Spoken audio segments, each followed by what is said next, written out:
Hello, and welcome to another fully live Q&A episode of Hacking with Friends. My name is Cody Kinsey. I am a security researcher at Varonis, and today I have my good friend and fellow hacker, Alex Lin, on to help us answer questions that you guys have for us. Now, we're going to be going over several different YouTube videos that we put out and looking for questions there. I'm also going to be going through my Twitter, and of course, we will be looking at the live chat for everyone there. And good to see you, Zam. Sorry I'm not wearing your Christmas sweater today, but I've been almost wearing it out at this point.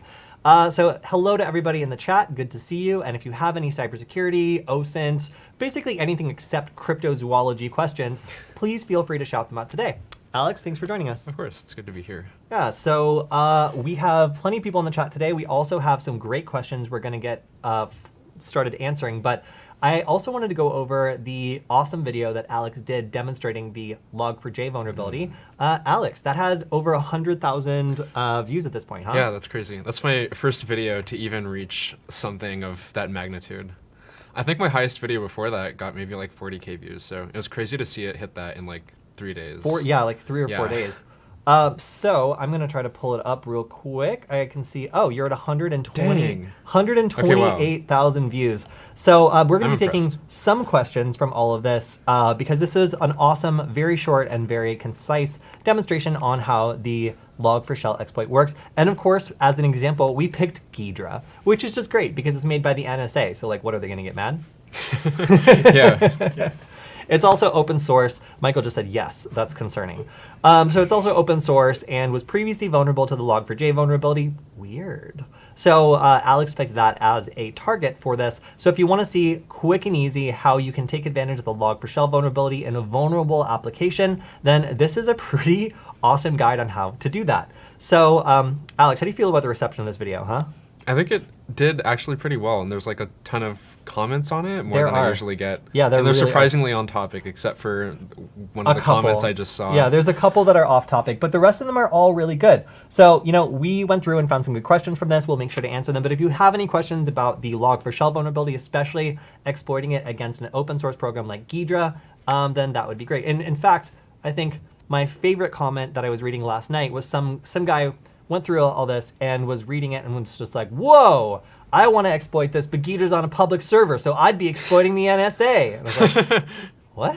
Because like, as far as I knew, this is all run like locally on your computer, which is like kind of the point of this demonstration. But one of the commenters was just like, oh no, I almost followed your guide and hacked the NSA.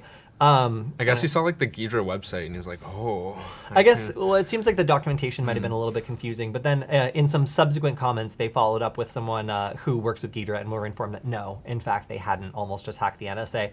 But still, kind of a little bit of excitement going on in the comments there. People psyching themselves out, thinking they're about to get in trouble with the, with the NSA. Yeah, that's pretty funny. Yeah, so this is a big deal. Like we really got a lot of attention on this, and it felt nice to produce it, honestly, because like this is very, very topical to something that's still ongoing. I know a lot of you might be caught up in remediation for the Log4j vulnerability still, and this is continuing to evolve. There continue to be bypasses that are being put out, and there continues to be attack surfaces that weren't previously known that are now being exploited. I've honestly started tuning some of it out because it's getting just depressing for all those people who have to work in incident response. But if you have any questions about the Log4Shell vulnerability or the Log4j, well, I guess the Log4Shell exploit or the Log4j vulnerability, then feel free to ask. Hey, we have a controversial question. All right, what's that? Is it pronounced Log4j? No. No. No. No, Mr. Jiff. It's not pronounced Log4j. Although I have heard some people debating for this, but I spoke with a developer who uses Log4j in, you know, like software, and he's just like, no, like people who don't use the software don't get to rename it after there's a vulnerability. So no, in my opinion, it's not Log4j, it's Log4j. J gets looks. Yeah, the J's capitalized too, so I would say that puts some emphasis on it. Yeah, cool. So I mean, we've been saying Log4Shell to just get around the entire thing if we want to, but you know, in private we refer to it as Log4j because J deserves all the logs. Yes. And yes, this is on the Hack5 channel, so we might actually be doing, if we get permission to, we might actually be doing a more technical stream on SecurityFWD. I'm still waiting to get feedback on that. But if so, then we can go through all of this and show you a couple other interesting tools that you can use, such as what kind of bird-like tool, Alex? What might help you find log4shell? Canary tokens. I'm sorry, you're canning some food? You're going to a cannery? No, Canary tokens. Ah, Canary tokens. Our good friends at Canary Tokens have been making a variety of different web tokens for all sorts of interesting applications. Now, typically, we would use them as something like a honeypot, where if somebody clicks on a link or requests a DNS address or something, then we get a ping. And there are all sorts of ingenious ways that Canary tokens can be used. One of my favorite was putting like a DNS request at the root of a decommissioned server. And then when they got a DNS request on it like months later, they realized that somebody had gone in and undecommissioned the server and basically gone in and recovered the information, was trying to go through and use it. So, you know, Canary tokens are super awesome, and they've made a specific version of them for the log4j vulnerability that allows you to just take this string and paste it into something you think might be vulnerable. Or if you feel like living dangerously, you can just put it as your user agent. Alex, how does that work? Yeah, so like when you make a request to a website or even visit it, usually they'll access a string called your user agent, which tells it like what device you're accessing it from, what operating system you're running, if you're browsing through Firefox, Safari, or something like that. Basically, every time you make a request to a website, it'll try to store this browser user agent information.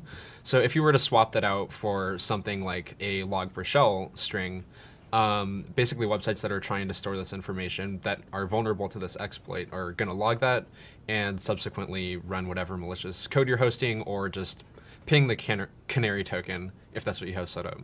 Yeah, and in the early days of the log4shell vulnerability, there were people who were just going around to different websites with the with the custom exploit put in their user agent and just looking at what happens. Now, there was a lot of people who were like blocked by web application firewalls and other sorts of things that were hastily set up to try to prevent this sort of attack. But it is pretty funny that there were a lot of people just taking advantage of this very low-level way of attempting to exploit this. Now, Alex and I also did some experiments, which we still haven't completely confirmed, but we were able to put a shortened version of the log4j payload in a Wi-Fi SSID, and then just go around and try to see if we could get things to ping back to us. If there was any firewall or something that was logging, maybe back to a remote server that was using log4j. And this was an interesting idea, but we still don't have like confirmation of exactly what was pinging back to us. We only have the fact that we did get a bunch of callbacks after using it. So we're going to be going more into how you can find log4shell vulnerabilities using the Canary tokens, like Link, but you know, this is something we'll probably do in a future stream. So if you have any questions about it, feel free to ask, because we've been doing a lot of technical kind of research on it, and Alex is pretty up to date on the various ways you can trigger this thing and how it exactly works. Yeah. So also, thank you for the Happy Christmas from England. More. Oh, that's sweet. Appreciate it. So again, if you guys have any questions in the chat, feel free to shout them out, but let's go ahead and take one from the YouTube channel. Cool. Okay, the first question we have: what are prevention action to be taken in network insecurity? So I guess preventative measures you can take in for the log4shell thing? I don't know what this was commented on, but I guess just, do you want to take this question? Or? I mean, it's for the log4shell, so why don't you do it? Oh, cool. This seems like a general one, but I guess for log4shell, they have some new patches that came out. I know even as they're rolling out new patches for versions of log4j, some of those are even susceptible to various exploits that are being developed like as these are coming out. I'd recommend making sure that you stay up to date with the latest releases that they're pushing out, and also checking that you have like the latest version of Java and everything like that, even though that doesn't entirely mitigate it. Of course, patching these things also doesn't entirely remedy if like your network was already broken into.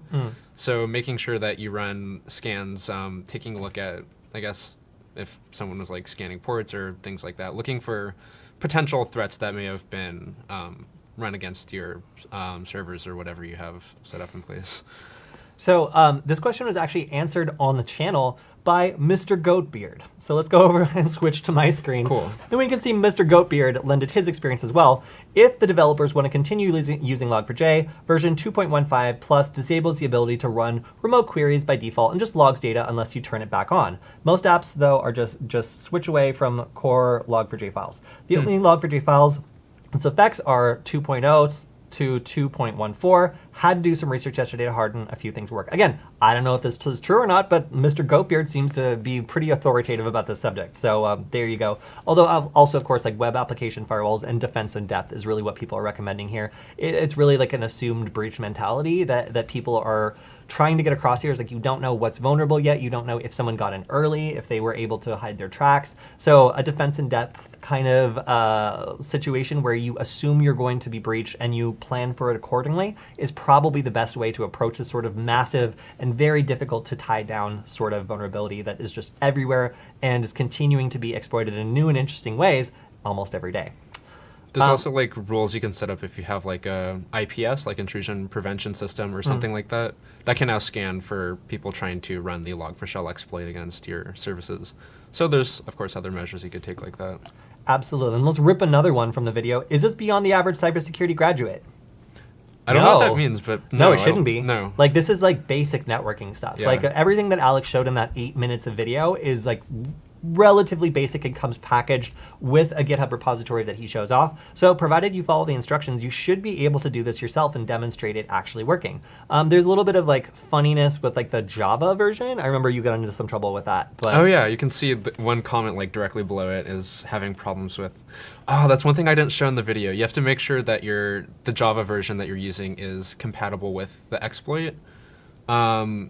Yeah, they give you instructions on the GitHub repository if you're trying to follow along with this exact demonstration, but you'll need to download a specific version of Java, which is the Java Development Kit 1.8, 0.20 or something like that. Yeah, 1.8020.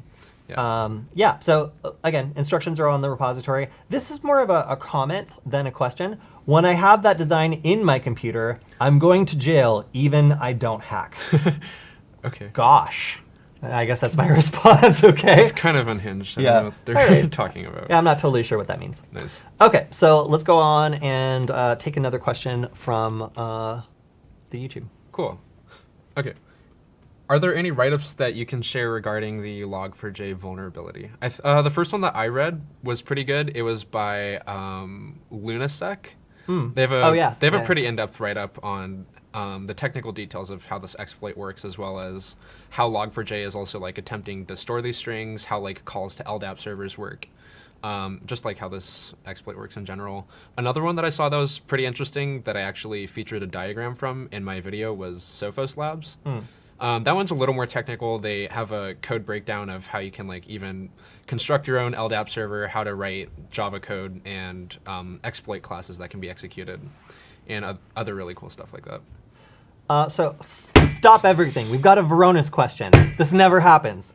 All right, so one question we have is, does Varonis have a way for alerting Log4j? What's Varonis? Oh, wait, that's the reason we were doing this whole show. Nice. So Varonis is basically, well, depending on which Varonis product you're talking about, and there are several of them, Varonis provides that defense in depth kind of strategy where you assume that some bad stuff is going to happen on your network, not that it is an impenetrable fortress. So assuming that eventually someone's going to get in, there's going to be a zero-day vulnerability, a nation state maybe finds something and uses it against you before it's even publicly disclosed. Varonis is designed to create basically like a machine learning fingerprint of what a normal employee's roles are and what they typically do, so that if all of a sudden, you know, your accountant is accessing PowerShell and spinning up a bunch of like shells and like connecting to other computers and logging into computers they've never been to before, this sort of suspicious behavior in the metadata and in the behavior of the change of behavior in the employee should alert to some sort of change happening. Now, this is, you know, this is the kind of thing that if you are really expecting a threat to break through, you have to have in place. Or even if you think that you might have an employee that might become disgruntled someday and might do something malicious on the inside. So that's why Varonis is particularly well suited for these sorts of attacks. It's because when you don't know what vector someone's going to use to get into your network, you need to be ready to be looking for any sort of suspicious behavior. And because most malware and most threat actors have a playbook that's pretty similar, it's relatively easy, well, not relatively easy, but it's relatively simple with Varonis to be able to look for the kinds of things that malware actors need to do in order to propagate their malware, ransomware, or whatever it is they're doing and survive. So that could be setting up a connection to a C2 server, getting elevated privileges, logging into accounts that they haven't logged into before, password spraying. Like, these are all things that you can expect from people who've broken into a system and are starting to do stuff. And that's really what Varonis is designed to do, not necessarily keep your system from being impenetrable, but make it so that the second someone does manage to break in, which in some cases might just be inevitable. It's easy to recognize this, and it's easy to create a fingerprint of what is normal and then compare that to threat behavior that is basically necessary for the threat actor to get what they want. That could be stealing data, that could be ransomware, or it could be something even more nefarious that I don't even know about. Who knows? So yeah, so specifically for Log4Shell, it's not really what they do to like look for specific vulnerabilities. It's more of a defense in depth strategy for assuming that something like this is going to eventually get you breached and making sure to limit the damage immediately and be able to detect as soon as it happens. So that's kind of what Varonis does, and that's how it relates to the Log4j. All right, next question. Cool. All right, this one's from also my Log4j video. Interesting. So in a real-life situation against, say, a website server, you would need to set up port forwarding and use public IP instead of local, or does this only work locally? That's a good question. It sounds like they're asking about the procedure for getting this to be front-facing towards the internet. I wouldn't recommend hosting anything malicious locally. I think the general approach is use like some on-site online web hosting service of some sort to prop up like an LDAP server. But yes, that would require you to still set up that infrastructure in order to get callbacks from whatever application you're trying to exploit. So we got a question in the chat from 8-Bit Oni, long-time person in our chat. Thank you very much. I recently got a GPS to use with Kali and Google Maps. Would be great if you guys could administrate how to use them together. There are not many videos on that, especially for Kali. Oh, so how to use the GPS with Google Maps? Yeah, so what do you want to do with it? Because we've done things like Kismet, where we're recording a bunch of wireless signals and then exporting that into a KML file and then mapping all of them. So like that's something that I think we've actually maybe done a video on doing. Yeah. I don't know if we did visualizing war driving data with Python. I seem to remember being a video that we made at some point. Google My Maps also has a feature where you can just go directly on that website and import the KML file. You can just like drop it on there without any code setup. So if you have like an output file from like war driving with Kismet on your phone, what is it? Wiggle. If you have like a Wiggle output file from your phone, if you're war driving with that, or I guess if you're using Kismet on your Raspberry Pi setup, you can just directly import that into mymaps.google.com as a KML file, and it'll plot out the route for you. All right, and 8-Bit also adds that they were trying to map Wi-Fi with GPS, and they had some problems getting started properly. But yeah, no, honestly, this is something that can be a little bit tricky to set up at first. Getting GPS running on a Linux system, depending on what type of GPS you're using, can be a little bit challenging. So yeah, we can definitely show this off. We ended up creating a microcontroller version of this. So we used ESP8266 and a GPS to log the data, and then just brought it back onto our Linux computer and graphed it and made sense of the data. But if you wanted to just plug in like a GPS dongle to your computer, then you can do all that Kismet goodness, or sweep up Bluetooth signals or Wi-Fi signals or whatever you want and be able to map them really easily. Yeah, we can definitely show that off sometime, because it's a really interesting way of gathering information, and you can learn a whole lot. I feel like Bluetooth especially is like a really interesting field for being able to locate things like car stereos, people's headphones, police body cameras, and other sorts of Bluetooth devices that never change their MAC address and are super trackable. I just dropped a link in the chat to one of my old videos that shows how you can get started doing that through Google Maps.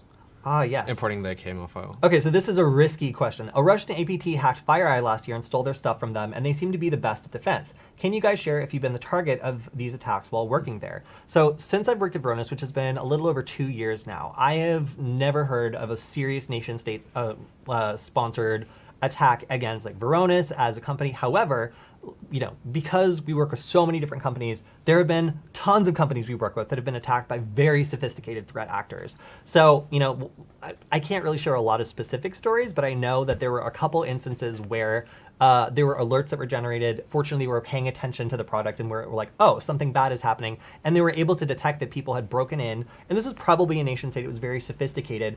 And I think that this was around the time of the SolarWinds breaches. So it was probably related to that.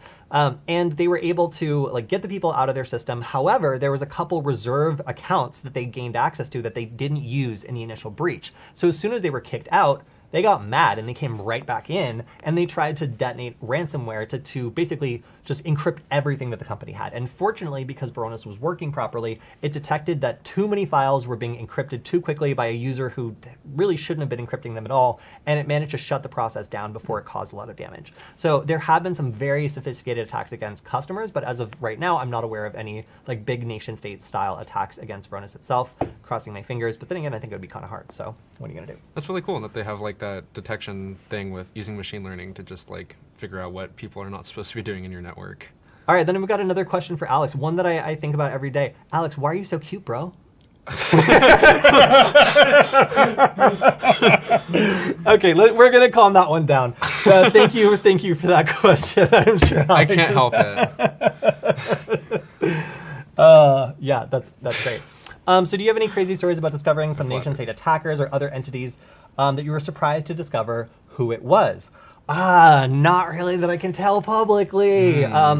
Okay, I think my favorite, actually, yes, never mind. I forgot. There is a story I can tell. So this was before I worked at Varonis. This is when I worked in fashion.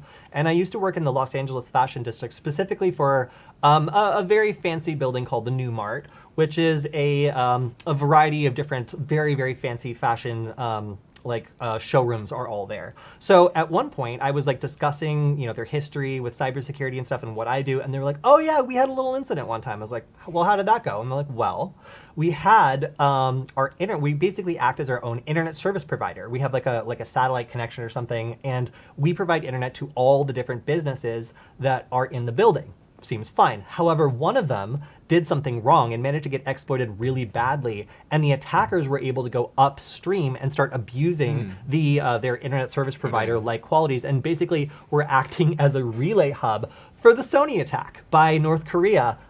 So basically the FBI contacted this poor fashion building and was like, you need to shut down your internet connection all day. And because they were serving a bunch of really high-end, extremely fancy fashion brands, this caused huge like wholesale, resale, whatever, like disruptions in buyers coming in making purchases. Like none of these people could log their orders. Everyone was furious, but the FBI came in and was like, we're shutting this down because you are being used as a proxy to attack Sony.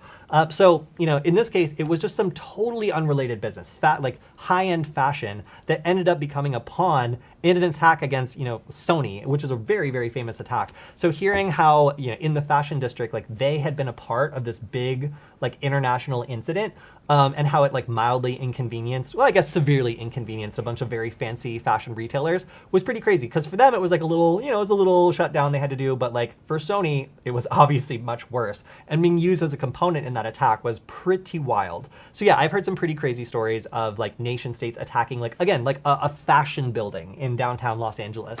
And that for me is probably the wildest story of uncovering like a nation state link in what seems like a relatively like benign cyber attack. Whew. Yeah, that was pretty crazy. We have a question from Dinkelberg. Let's answer it. All right, Mr. Dinkelberg. Any plans for hardware projects like the one Alex did building the Wi-Fi nugget? That's a great question. We have a few projects? Yeah, so yeah. Alex is the creator of the original Wi-Fi nugget. We designed it ourselves. And then I have been pushing to also create a second version, the S2 Wi-Fi nugget, which runs the ESP32 S2 and uses CircuitPython. So we have two really cool hardware projects that we're currently working on. And of course, we have follow-up projects to those, but we want to get those out first. So I probably shouldn't announce this quite yet, but you can look for the Wi-Fi nugget possibly making an appearance in the Hack5 store coming up in the next couple months.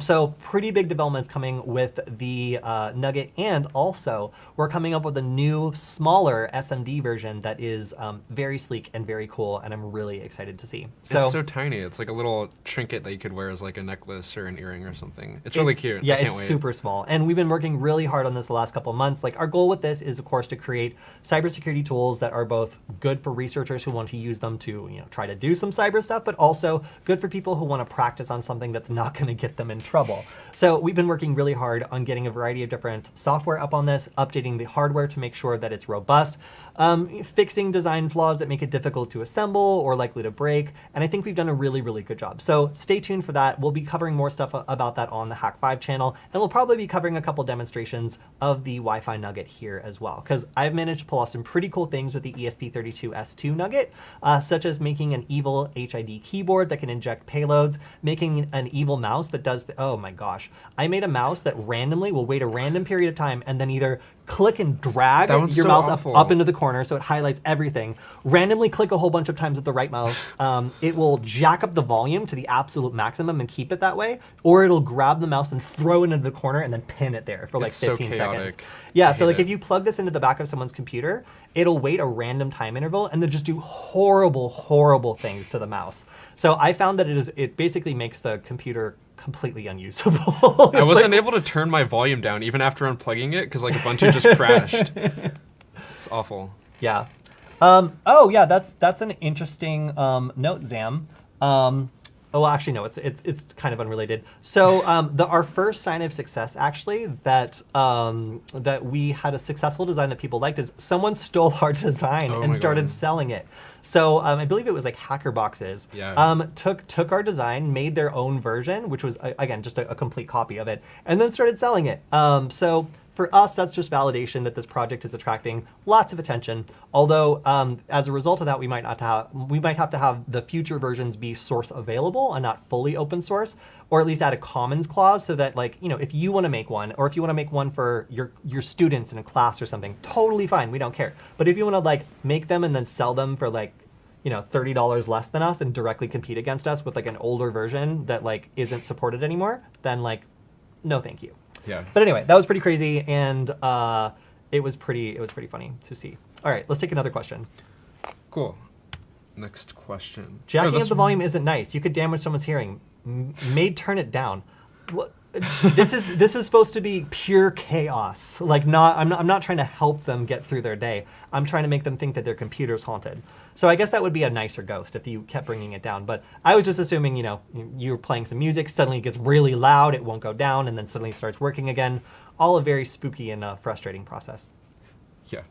This one's more of a comment, it seems. Okay. What's All right. scary? Okay, this is from my Log4j video. All right. What's scary is this remote code execution vulnerability is so incredibly easy to do, and it's attacking something that is so widely used that people have had to just been using it for years without knowing it. This kind of RCE is literally a once in a decade kind of find. Log4j is on so many things, it's impossible they'll all get patched, so this RCE will be valid for a long time to come. This is true. Yeah, and as we said, like even just like patching the newest version of Log4j doesn't do much to mitigate like the damage that's already done. And if someone already has like infiltrated your network and even just pushed out like a fake patch, you can do that too, where it shows like it's updated to the latest version. You'll also have to deal with that on top of other potential problems, so it sucks. All right, so I've got a GPS related question. When it comes to GPS receivers, does it matter if it's GPS versus GLONASS versus Galileo versus Bidao, which I assume is like the Chinese GPS system? Either one seems like it would work, but wondered if it mattered at all. Where's this question? Right here. I'm missing it. Oh, jeez. Yeah. So these are all different types of GPS satellites that you can have a receiver for. And obviously, if you have a receiver that supports like just regular GPS versus GLONASS, then you're going to be getting more satellites, which means you're probably going to be getting a faster acquisition.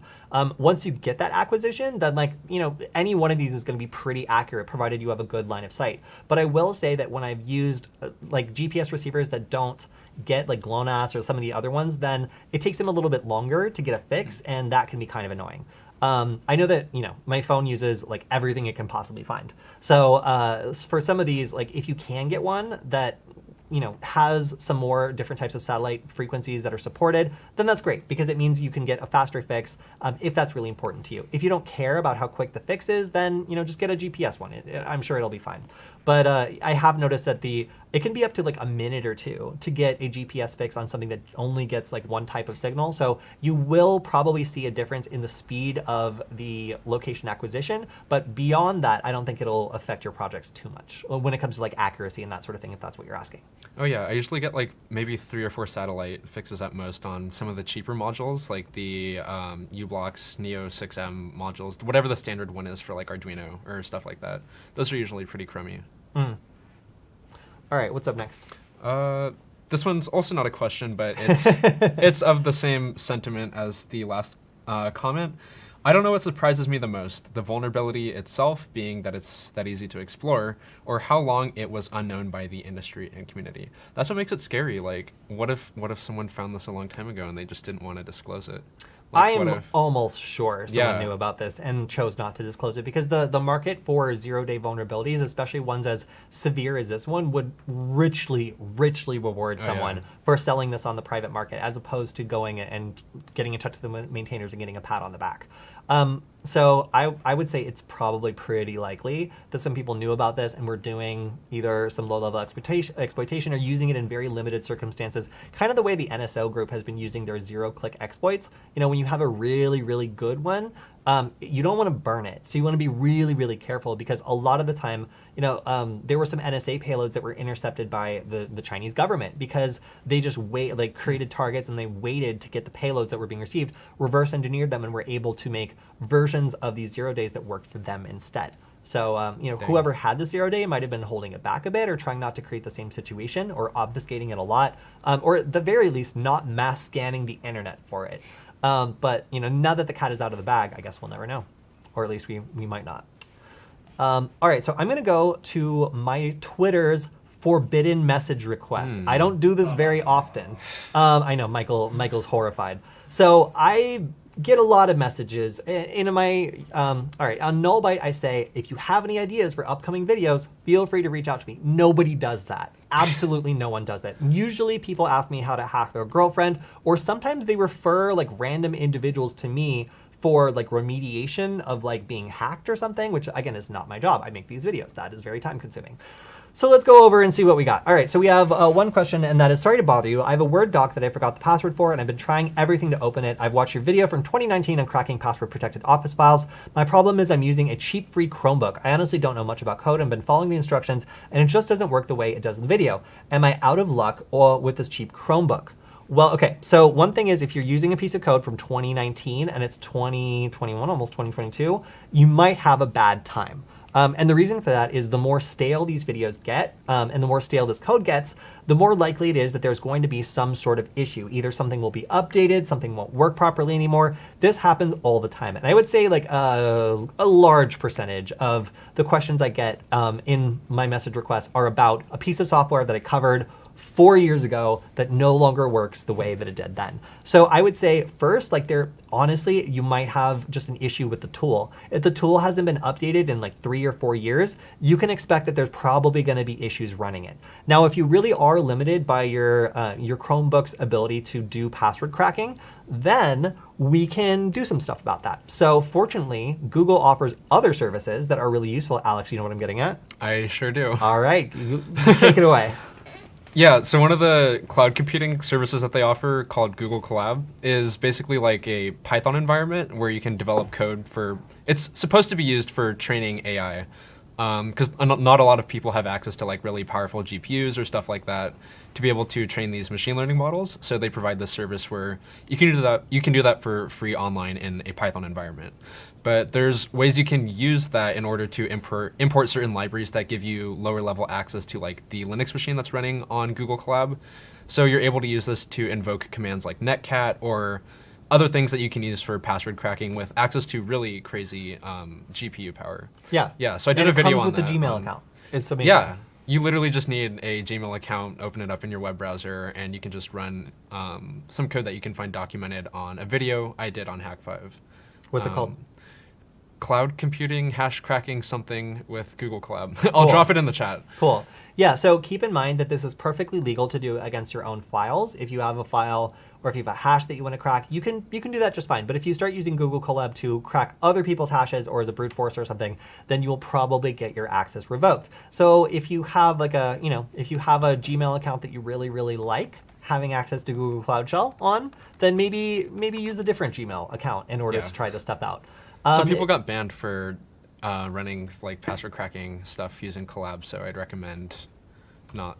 Yeah. Definitely, yeah. So this is a good question though. Like if you are limited by your hardware, there are software or there are online or virtualized systems that can help you out with this a lot. And in this case, the Google Cloud Shell virtualized system is just a really easy way to get access to hardware that's probably a lot better than what you're cracking on if you're using a Chromebook. All right, that was a great question. So now let's go into another question. So I get this a lot. This one is from the Lockpicking Lebowski. So I hope it's okay that I referred a neighbor to you and Null Space Labs. She's from next door. and posted that she was hacked on iOS. I thought perhaps one of you might be able to give her advice or maybe refer to someone who could help her. I don't know of anyone more capable than you two. Oh, that's really sweet, but I really can't help. So I and Alex, well, we are both very busy with research and other stuff. We don't typically do consultations, and if you were hacked by someone, then you probably need to do like incident response, which is that's not what we do. I'm in marketing. Like I'm so like if I make cat-shaped boards. Yeah. So we don't really do consulting, especially like for free for random people, because honestly, it's not our field, and we are not the best experts when it comes to like doing an incident response style takedown of like how someone got hacked, what happened. Maybe you go to like Citizen Lab or someone like that like deals with the NSO stuff. But honestly, a lot of these things are kind of in an unfortunate place where they're too low level for it to really merit a response by one of these larger organizations. But it's also too high level for like a local police department to have any idea what's going on. Being hacked can be any number of things. I have seen people legitimately be hacked. I've seen people be hacked by their exes or someone who has physical access to their phone. That's actually the most likely one, by the way. And then I've also seen people who like maybe are off their medication a little bit and are starting to see patterns where there might not be patterns and suddenly think that, pop-ups on their computer mean that somebody is in there messing with them and all sorts of other stuff. So it is so hard for us to diagnose like what is really going on unless someone is like technical enough to explain to us exactly what happened, that we are probably not the people you want to be asking for that. Although I do appreciate the compliment and I do wish we could help. We just, it's not what we do. We got to make videos. It takes a lot of time. That name is pretty rad, though. It is. The lock-picking Lebowski is pretty funny. All right, let's go back to the chat. And what's the next question we have? I don't have any questions, but I saw this remark from Zam that was pretty funny. VNC equals vulnerable network controller. I like that. Is the Raspberry Pi 400 any good for ethical hacking? Oh. You have one of those I have a Raspberry Pi keyboard Raspberry Pi combinations. Hey. Let me dispense the hate against my Raspberry Pi 400. Leave it to me. All so right. the Raspberry Pi 400 is an interesting little device that is a Raspberry Pi stuck into a keyboard form factor. And like, I'm just going to say, most people who use like a little plug-in keyboard with the Raspberry Pi have a little mouse trackpad because you got to use the mouse to do a lot of different things you might want to do in an operating system. So unless you're using Arch all the time, then it's really helpful to have a mouse because it allows you to click on things or move between windows very easily. So the Raspberry Pi Foundation was just like, nah, that would be hard. So they made a keyboard with no trackpad that you have to attach a separate mouse or trackpad to in order to use. Thus, in my mind, defeating the purpose of putting the Raspberry Pi into a peripheral in the first place. So I would love to have a conversation with the Raspberry Pi Foundation as to why I need to add more peripherals to this thing that's literally put in a peripheral. When I have something like that, like a Raspberry Pi I want to work with, I will just plug in the combination mouse keyboard with the trackpad that costs like $20 on Amazon, and I'm in business. So I don't know. I don't understand the design decisions in the Raspberry Pi 400. I think that it's honestly a little bit of an annoying system to work with because you have to carry around a friggin' mouse. Why? But I mean, it's no better or worse than a regular Raspberry Pi. I will note that it runs, oh my gosh, it runs Manjaro beautifully. So I've been running Manjaro on it, and that's the only reason I like it. And I believe that the wireless network adapter does not work with Kali and so with lame. packet injection and stuff like that, which is in fact lame. So that means that not only do you have to have a mouse plugged into it, you're also taking up an extra USB spot with a Wi-Fi dongle or something if you want to do any Wi-Fi hacking. So we've already used up like 2 out of 3 of the USB slots. Yeah, I think there's 3. Maybe there's only 2. But either way, like we're very quickly running out of slots just because they chose not to include a mouse trackpad and a wireless network adapter that is compatible with Kali Linux. So is it my favorite Raspberry Pi? No, it's not. The Raspberry Pi 3B Plus is my favorite Raspberry Pi. Is it fine? Yeah, it's fine. Could it have been made a lot better? Yes, I think it could have been made a lot better. And I'm very annoyed that I have to use these stupid USB ports for peripherals that could have been included inside of it. That's my take. I think it's just ridiculous that you have to plug in HDMI and all this other random stuff into it just to get it to function. A better question might be, why did you buy a Raspberry Pi that doesn't have a mouse? I don't know. I thought I would have one. And I didn't realize until I started using it how irritating it is to have to haul a mouse with me, around with me everywhere. Back in the day when I had a Raspberry Pi, I would just, reverse connect to it from my phone so I could see the screen, and then I would use the keyboard either on my phone or on like a little like Bluetooth plug-in keyboard with a mouse trackpad, and that was everything I needed. I was super happy with it. The fact that this thing like requires like extra peripherals from that just makes me mad, honestly. So I'm not a huge fan of the Raspberry Pi 400. I'm sure you could find some reasons why it's fine, but I don't understand, like if you're already carrying around a bunch of peripherals, you might as well get a version that supports a wireless network adapter, that has a wireless network adapter that supports Kali Linux, so that you have one less thing to carry, and then you can just plug in your keyboard mouse combination, and you're basically in the same boat as you were with the Raspberry Pi 400. I'm just not that impressed by it. But yeah, I definitely, not having a mouse, it was a bummer. All right. I know you have discussed this before, but what is your recommended hacker machine build for a beginner? Like Windows 10 with Kali on it, running bare bones, or MacBook with Kali on it? Wow, no.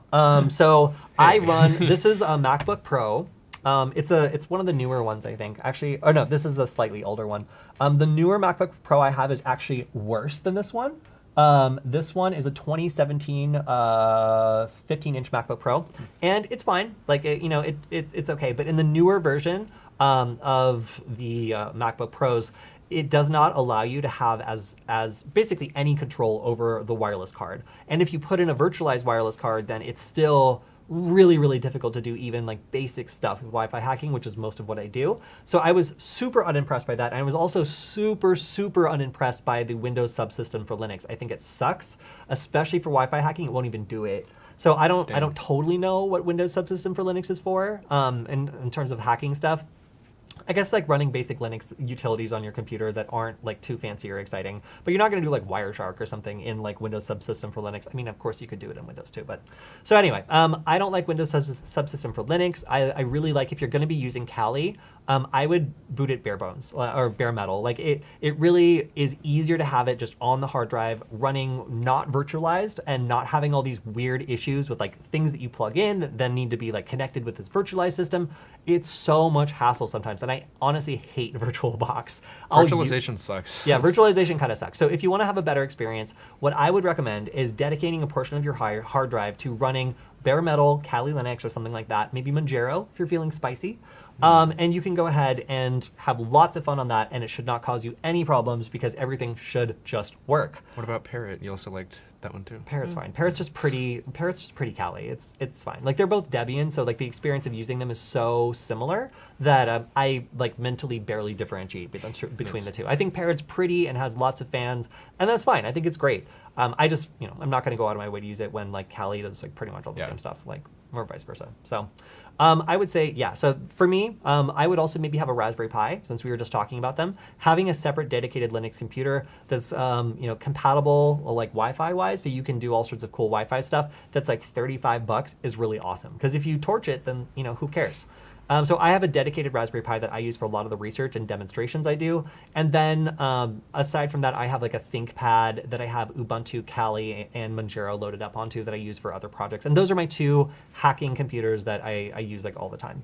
So I would recommend, if you're looking for a basic beginner build like that, and you're going to be doing anything with Wi-Fi, unless you're doing like a lot of cracking, in which case a Raspberry Pi would be a terrible idea, that would be a pretty good setup. Yeah, I'd recommend the Raspberry Pi, or also just booting off a flash drive or something like that is probably the easiest and cheapest way to do that if you don't want to do something like dual booting off your computer. So one question was also, would you recommend having a separate laptop for business? Yes, I absolutely would. So this is the computer that I do, like production on, and I do not run like random exploits or like random programs that I found on GitHub on this computer. It's just a bad idea. It's too sensitive. I do too much stuff on it. I just don't want it ransomware. I have a separate computer that I do all sorts of bad stuff to, and I don't care about that computer. And that computer is fine to be, fried or ransomware or whatever else, whenever that's going to happen. And having that sense of relief that I don't need to worry too much about that, like throwaway computer, I guess, getting infected is a nice thing, because when you rely on a computer for production work, you really don't want to be ransomwaring it or something. You're so lucky. For me, it's like all one and the same in this one computer that crashes like every 3 weeks and corrupts the hard drive. Yeah, I had two different philosophies, perhaps, on whether or not you should separate your work computer. Virtualization does suck, but you're going anti-dogma to the you shouldn't run Kali bare metal people. Yeah. Well, I mean, those people probably don't have to work off of a crappy old computer that like sucks at virtualization. I will say virtualizing Kali Linux and then doing like Wi-Fi sniffing or something like passive and easy on this computer will make it sound like it is a helicopter trying to take off the desk. It goes so slow, it gets so hot, the fan kicks on, and it's like not even doing anything challenging. Like seeing a computer struggling to do stuff that a Raspberry Pi does without breaking a sweat is crazy, especially when the computer costs as much as a Honda Civic. So like I really I have very little sympathy for these MacBook Pros sucking so much at virtualization when it comes to hacking stuff. So that is a big reason behind why we say running Kali bare metal is, you know, like a better experience for beginners or people who are really going to settle down into this and spend a lot of time doing this. Someone also notes that Parrot repos also don't seem to break every 3 days. Yes, that is definitely an advantage of having more maintainers. So I take back what I said. Parrot is a very good separate, it's not Kali, it's separate Debian-based hacking system that has a lot of great people behind it that keep it full of interesting and useful bleeding-edge tools and also keep maintaining it. So I'm not talking smack. I just think they're very similar. And while Parrot is beautiful, I'll take either one. Want to take another question? Yeah, let's do it. Cool. Okay, this one's just a remark. It's on your Exploring Hacker Operating Systems Cubes OS video. Isn't that the guy who features on Nullbyte and never blinks? Yeah, it's me. It's me. I just don't blink when I get stressed out, okay? It's stressful making these videos. You tried doing it.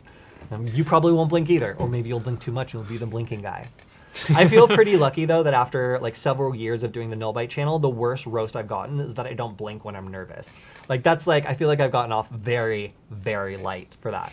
So, yeah, thank you to everyone. And also, a comment, hey, leave my Honda Civic alone. It's way better than my MacBook Pro. Yeah, me too, buddy.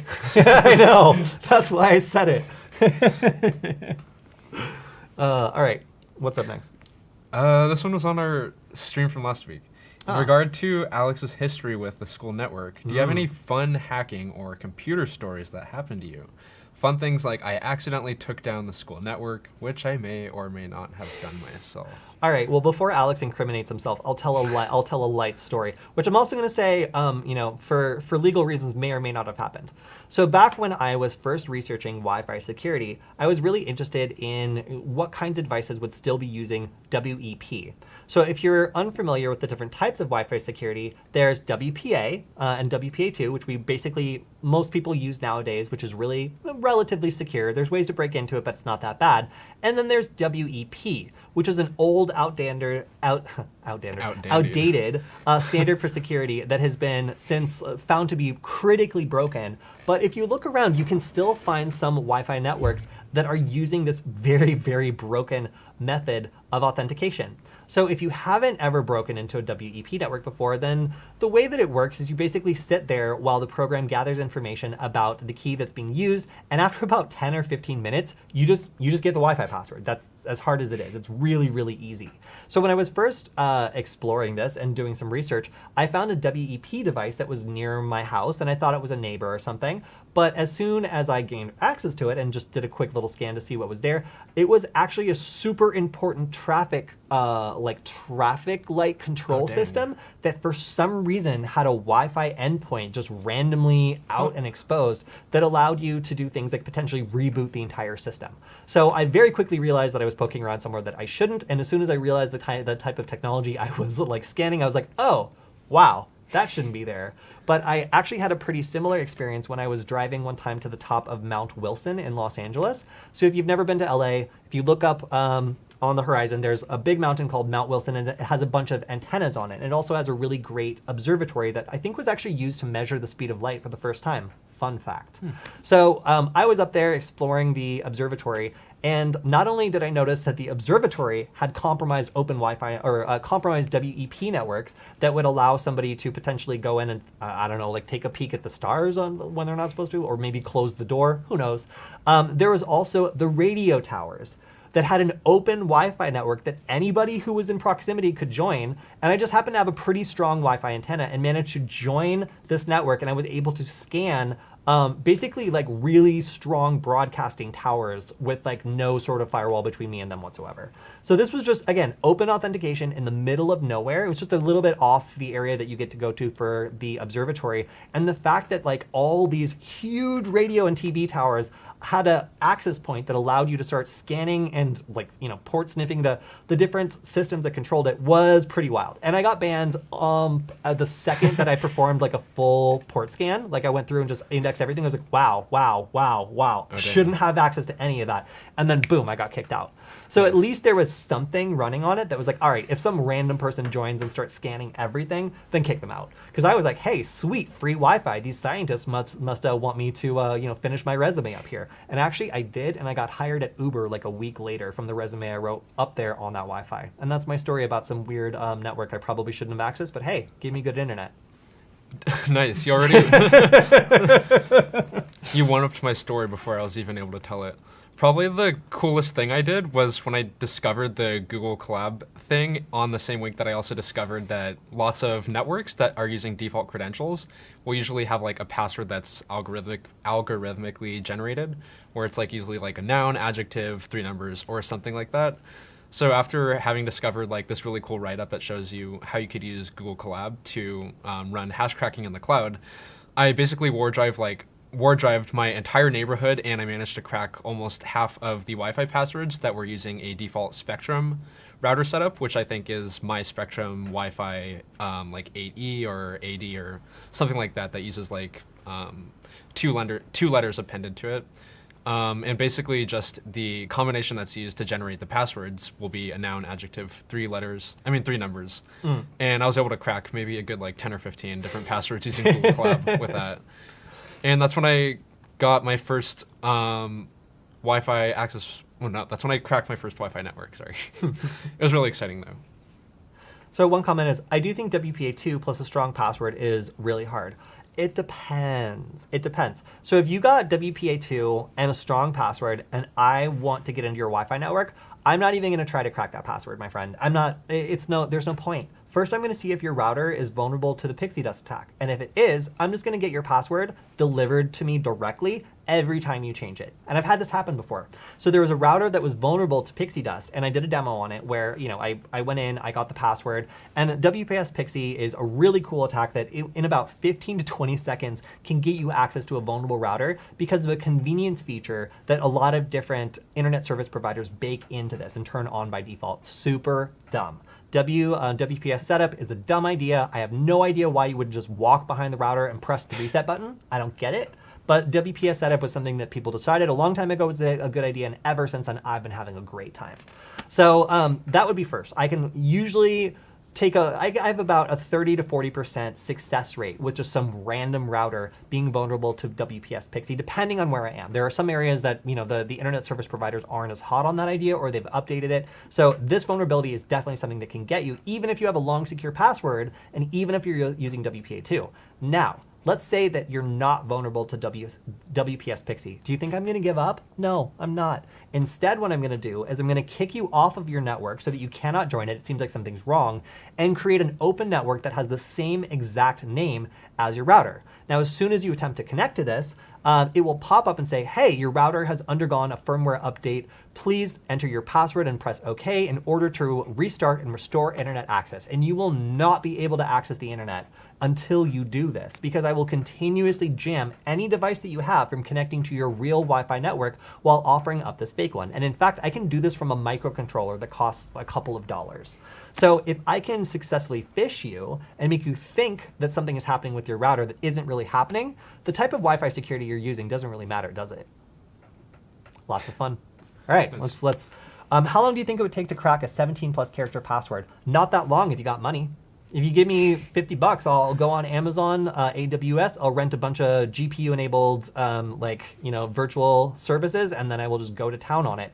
And I really don't think that. 17+ characters is pretty long. But if you've got the money to dedicate the processing power, Unless it's completely random, like I would say, defense in depth is your best option. Now, then again, do I have a 25 long character Wi-Fi password? Yes, as far as you know. But most people don't because, it's just too long to remember things. So if you have like a phrase, lyrics from a song that have like numbers and some other things you can throw in to make it a little bit different, and vary the capitalization, you can make long, secure passwords that are easy to remember that are not too difficult. But then again, you're compromising a little bit by adding words and stuff because that makes it easier to brute force because it's not just, any possible character. So it is much harder, but I would say that with the right access to resources or with some money, it's increasingly easy for people to brute force passwords, even if they are fairly long, provided they follow certain rules. So yeah, that would be my take on that. That's the pitfall of passwords, even if they're long. Like if they're following a certain rule, like default Wi-Fi passwords, even if they are long, like if you just have like a word list assembled of all the possible word combinations or something like that, with a powerful enough like server, you're able to crack it.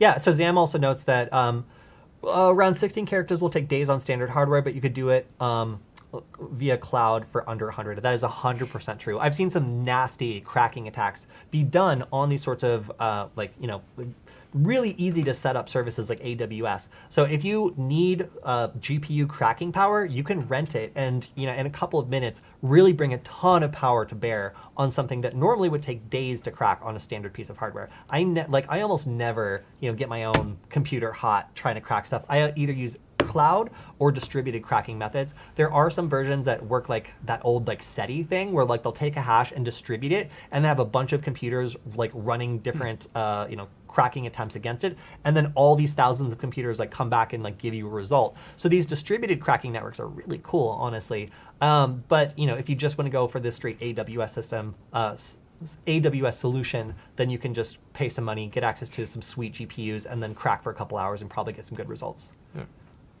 This is why you have to use WPA Enterprise with certificates, says Michael. WPA Enterprise sucks, and I'm going to break it on the stream. Just you wait. All right, next. Nice. Oh, how practical is using a Raspberry Pi as a phone replacement since some cards are doo-doo?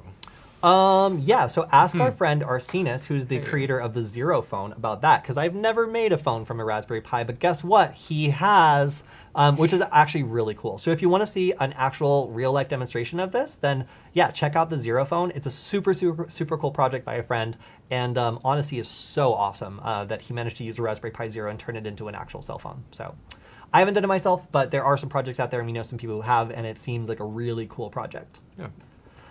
All right, so do you think Wi-Fi 6 is secure? So some components of Wi-Fi 6, like the WPA3, are more secure. They use a more secure handshake, and some of the attacks against it are basically eliminated. There are some other attacks against WPA3, but they're not nearly as severe as the ones that are available against WEP or WPA2. So definitely worth it to upgrade. However, there's a lot of downgrade attacks that are still possible. So if you have a router that supports WPA3, there's probably tons of devices that don't. So because it's going to be operating in basically dual mode, where it will be perfectly fine with downgrading the security for older devices, downgrade attacks are going to continue to be a really easy way to attack these sorts of more secured surfaces and get them to downgrade their security to the lowest possible version so that we can use some of these tried and true attacks that we've been using for a really long time. All right. Got any more? Cool. We have 2 more questions from our YouTube. This one's just another comment on hackers react to hacking scenes from Mr. Robot. TBH, Nick seems a bit lost, lol. Where is Nick? Did we lose Nick? I haven't heard from Nick for a while. Maybe Bigfoot snatched him up. Maybe Bigfoot got him. Yeah, so Nick know. is currently, I believe, both in school at UCLA and then also doing some big time job at a nuclear research place. So Nick is friggin' busy. Speaking. Yeah, right? Nick is off doing some nuclear stuff. So it was great having him on the stream, having him as the co-host on both Hack 5 and on Nullbyte for such a long time. But yeah, Nick's busy. He is lost to us. I'm the new Nick. Yeah, he's the new Nick. He used to it. This one is, what's your TikTok? I love your content. Hey, it's Hackbyte. Thanks. Yeah. So we haven't posted on our TikTok for a little while because we got in trouble. I made a video about a Dunkin' Donuts that had open Wi-Fi cameras that anybody could look through, and somebody called my my boss at Varonis and told them that I had released a video on how to hack a McDonald's. So That's why the ice cream machines are out. Probably. Probably. Yeah, so I was very confused by this, but it did cause a lot of blowback, and I really didn't like the fact that like a video that admittedly got 125,000 views in, oh wait, no, sorry, it was like 250,000 views in like a couple of days, got around to the wrong person who decided to harass me at work with it. So not my problem that the Dunkin' Donuts has open cameras that anybody on their guest Wi-Fi can see, but apparently people didn't like it, and because of that, we got a lot more attention than I was ready for, and we just kind of stopped making TikTok videos for a little bit, but don't worry, we'll get up to it again, especially if you guys keep asking. So yeah, our TikTok is Hackbyte, Hakbyte. You can check it out, and we have some pretty good content there that hasn't been taken down. I will say that making content for TikTok sucks. You can spend like hours making a video, and when you upload it, it'll just get taken down for harassment and bullying. And literally, like one time I made a video about how my dentist's office like doesn't do a good job with cybersecurity, and it was totally anonymized. I removed any identifying information, and it was taken down for harassment and bullying within an hour. Dang. And then it was finally brought back up 4 days later on review, stayed up for like a day or two, and then got taken down permanently. So like for harassment and bullying. So I apparently harassed and bullied anonymously my own dentist's office, and that was why my content couldn't be allowed to exist. So TikTok is a very frustrating platform for content creators, especially when you're doing cybersecurity stuff, because unless it's purely entertainment, and even when it is purely entertainment, it seems as though TikTok will take it down for many reasons. So I was like, okay, I'm not going to do any technical stuff on TikTok because they'll take it down for instructional hacking or whatever. So I switched to entertainment and like, no, now you're bullying anonymous companies. And they're real people. So yeah, we had kind of a weird situation with TikTok, but we do have an account and we will be releasing more stuff. I think it's important too. So stay tuned. I don't know if I want to read this comment, but I do find it very humoring. The comment from Kevin Lopez. Okay, Go ahead. I misread that. Okay, never mind. If you did a dance while talking about it, hacking would not have been taken down. Yeah, if we made a hacking dance, then I'm sure that would be really popular and a bunch of children would be sharing it with each other. But unfortunately, no children are sharing our TikTok videos because they get taken down for harassment and bullying. Whoops. Yeah, so yeah, it's pretty crazy that like TikTok does allow a lot of really sketchy stuff, but then like legitimate videos do get taken down much more so than any other platform that we've ever submitted content to. So the general rule of thumb with TikTok is like if it takes more than an hour to make, it's not worth it because the odds that it's going to get taken down for absolutely no reason are so high. It just like it barely makes sense. Cool. Do we have any more questions? So we had one question about whether or not we could do a video on deepfake tools. Someone scammed a Taiwanese company out of $35 million by leaving a fake voicemail of the CEO's voice ordering the fake wire transfer. That actually reminds me of when a bunch of people gained access to like the SS7 or whatever the bank message system for like sending wire transfers was, and they like submitted a bunch of requests for wire transfers, but then like didn't double check their spelling and got caught because of the typos. Oh dang. So like yeah, we can definitely do that. That's also a really crazy attack, and I would love to read more about it. So if you've got a link, let me see. This one says Alex Lind. What the F? I almost said that. It's an interesting comment. Okay. All right. Well, that's all the time we have for today. Are you going to respond to it or read it? I don't know what I'm supposed to say to that. I'm baffled. Okay. All right. Well, thank you everyone for joining us today. If you had any questions that didn't get answered, then feel free to leave them on the YouTube channel. That's SecurityFWD, SecurityFWD. Or of course, you can leave them on my Twitter. Although if you end up in the forbidden message request zone, it might be a little bit of time before I get back to you. Thanks to everyone in the chat, especially Zam for keeping things orderly and that awesome Christmas sweater you sent me. And we will see all of you next week. Alex, thank you. Of course. Bye.